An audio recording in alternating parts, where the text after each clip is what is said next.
नमस्कार। वक्त हो गया है वीकेबी टॉप 10 का, तो आइए देखते हैं देश और दुनिया की टॉप 10 खबरें। महाराष्ट्र के मराठवाड़ा क्षेत्र में पिछले 24 घंटों के दौरान कोविड-19 के 4,524 नए मामले सामने आए और 128 मरीजों की मौत हो गई। सभी जिला मुख्यालयों से एकत्रित आंकड़ों के मुताबिक मराठवाड़ा के जिले में औरंगाबाद जिला सबसे बुरी तरह प्रभावित रहा, जहां संक्रमण के 665 नए मामले सामने आए और 33 व्यक्तियों की मौत हो गई।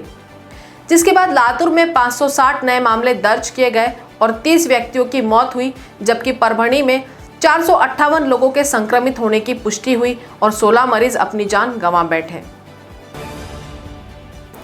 अभिनेत्री माधुरी दीक्षित आज 54 वर्ष की हो गई। माधुरी का जन्म 15 मई 1967 को मुंबई में एक मध्यम वर्गीय मराठी ब्राह्मण परिवार में हुआ। उन्होंने अपनी प्रारंभिक शिक्षा मुंबई से हासिल की। इसके बाद उन्होंने मुंबई यूनिवर्सिटी में माइक्रोबायोलॉजिस्ट बनने के लिए दाखिला किया। इस बीच उन्होंने लगभग 8 वर्ष तक कथक नृत्य की शिक्षा भी हासिल की।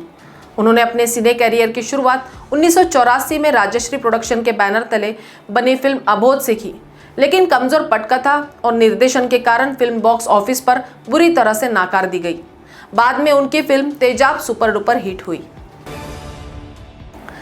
केरल और बिहार के पूर्व राज्यपाल RL भाटिया का कोरोना संक्रमण से शनिवार को यहां निधन हो गया।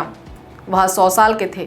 वे बहुत बीमार थे और कोरोना से संक्रमित होने के पश्चात वह अमृतसर के एक निजी अस्पताल में दाखिल थे, जहां आज सुबह उन्होंने अंतिम सांस ली। अमृतसर से 6 बार सांसद चुने गए श्री भाटिया 23 जून 2004 से 10 जुलाई 2008 तक वह केरल और 10 जुलाई 2008 से लेकर 28 जून 2009 तक बिहार के राज्यपाल रहे। वह 1992 में नरसिम्हा राव की सरकार में विदेश राज्य मंत्री भी रहे। शनिवार को ईंधन के दाम रिकॉर्ड स्तर पर थे। IOC के अनुसार राष्ट्रीय राजधानी दिल्ली में आज पेट्रोल की कीमत 92.34 रुपए और डीजल की कीमत 82.95 रुपए प्रति लीटर पर अपरिवर्तित रही। इससे पहले शुक्रवार को पेट्रोल 29 पैसे और डीजल 34 पैसे महंगा हुआ था। दिल्ली में मई महीने में पेट्रोल 1.94 रुपए और डीजल 2.22 रुपए महंगा हो चुका है। मुंबई, चेन्नई और कोलकाता में भी कीमतों में कोई बदलाव नहीं हुआ। 1 लीटर पेट्रोल मुंबई में 98.65 रुपए, चेन्नई में 94.9 रुपए और कोलकाता में 92.44 रुपए का बिका। पश्चिम बंगाल सरकार ने कल से राज्य में लॉकडाउन का ऐलान किया, जिसको लेकर दिशा निर्देश जारी किए गए हैं। अपनी नई सरकार के मंत्रिमंडल की पहली बैठक के बाद मुख्यमंत्री ने पत्रकारों से कहा था, हमने कड़े कदम उठाए हैं। राज्य में अस्पतालों में बिस्तरों की संख्या बढ़ाकर 30,000 कर दी गई है। राज्य के सभी मेडिकल कॉलेज अस्पतालों को ऑक्सीजन प्लांट लगाने को भी कहा गया है और उन्हें अपने हिसाब से बिस्तरों की संख्या बढ़ाने की छूट दी गई है। राज्य में 16 से 30 मई तक के लिए लॉकडाउन लागू होगा। पश्चिम बंगाल में विधानसभा चुनाव परिणाम आने के बाद जहां हिंसा की घटनाओं से माहौल बिगड़ा हुआ है, तो वहीं कोरोना संकट से भी यहां के लोग जूझ रहे हैं। ऐसे में राज्यपाल जगदीप धनखड़ ने कहा है कि ऐसा समय चल रहा है जब हम सो नहीं सकते। राज्य के लिए इतनी बड़ी चुनौती भरा समय है जहां हम एक ज्वालामुखी पर बैठे हुए हैं। लोग अपने अपने घरों को छोड़ने मजबूर है। उन्हें हत्या, बलात्कार, हर तरह से अपमानित और प्रताड़ित और अमानवीय व्यवहार दिया जा रहा है। राज्यपाल ममता बनर्जी की सरकार पर निशाना साध रहे थे। भारत में सलमान खान अभिनीत फिल्म राधे को डिजिटल और प्रमुख DTH ऑपरेटर के साथ रिलीज किया गया है। वहीं बीते दिन इसे अंतरराष्ट्रीय बाजार के थिएटर्स में भी रिलीज किया गया, जिसे दर्शकों से जबरदस्त प्रतिक्रिया मिल रही है। विदेशों के सिनेमा घरों में फिल्म की सराहना करने वाले उत्सुक प्रशंसकों से लेकर स्ट्रीमिंग प्लेटफॉर्म पर बड़े पैमाने पर बुकिंग करने तक सुपरस्टार के प्रशंसकों ने रिलीज के तुरंत बाद ही फिल्म देखना शुरू कर दिया। यह रिलीज के दिन सबसे ज्यादा देखी जाने वाली फिल्म बन गई है। पश्चिम बंगाल की मुख्यमंत्री ममता बनर्जी के छोटे भाई असीम बंदोपाध्याय का आज सुबह कोरोना से निधन हुआ। बंदोपाध्याय पिछले 1 माह से कोरोना से संक्रमित थे।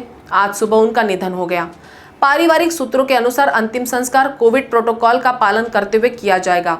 बताया गया है कि उनका उपचार कोलकाता के मेडिकल सुपर स्पेशलिस्ट अस्पताल में चल रहा था। पिछले 1 माह से वे संक्रमित थे। आज सुबह उनकी तबीयत बिगड़ जाने के पश्चात उन्हें अस्पताल में भर्ती कराया गया, लेकिन इलाज के दौरान उनकी मौत हो गई। देश में जारी कोरोना के कोहराम के बीच प्रधानमंत्री मोदी आज एक हाई लेवल मीटिंग करेंगे। इस मीटिंग में कोरोना संकट पर चर्चा तो होगी, साथ ही वैक्सीनेशन को लेकर भी चर्चा होने की संभावना है। जानकारी के मुताबिक मीटिंग में देश में जारी कोरोना संकट को लेकर चर्चा होगी। सरकार की तैयारी के बारे में भी प्रधानमंत्री को बताया जाएगा। इसके अलावा वैक्सीनेशन को लेकर भी मीटिंग में चर्चा हो सकती है। माना जा रहा है कि प्रधानमंत्री अधिकारियों से वैक्सीनेशन में तेजी लाने पर चर्चा कर सकते हैं।